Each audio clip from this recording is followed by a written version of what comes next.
folks, Del Warren Kegel Training Center.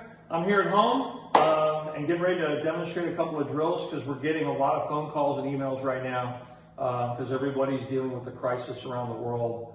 And the bowlers are crazy about getting better and doing something to help their game. So here you go. Here's one of my favorite drills.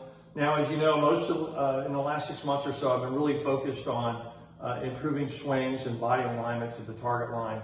And the most common thing that we see is the ball gets behind the back or the hips get open to the target line or a combination of both. And that creates a lot of compensation, as you know, turning the ball early, getting the ball out in front, too much axis rotation, missing to the left, and all kinds of things that, that can create havoc on your game and keep you from getting better. So what we're gonna do here is just find a wall where you've got some space. You don't need a lot. Face forward, get this shoulder against the wall, bend forward. I'm about 8 inches or so from the wall with my feet to give myself some space.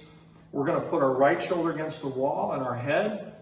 We're gonna bend forward. We're gonna put most of the weight on my right leg here, my right foot forward and my left foot is back. And we're gonna bend forward and bring our arm back, and we're just gonna trace our arm against the wall.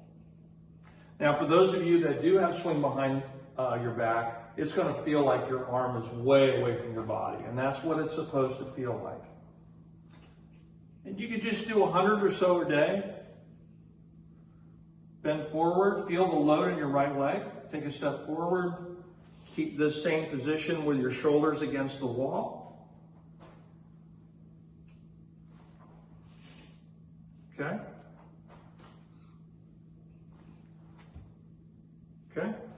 And we also want to make sure that when we do our slide foot, we want to make sure that the foot is parallel to the wall too, as opposed to like some of you come in with your foot a little bit crooked. And again, that causes some other issues. So again, just find, this is a great drill. You can do it outside. Maybe you have a patio or even in a bedroom or something, but very, very simple. I hope this helps. Hope everybody's well. Be safe, do the right thing, and take care.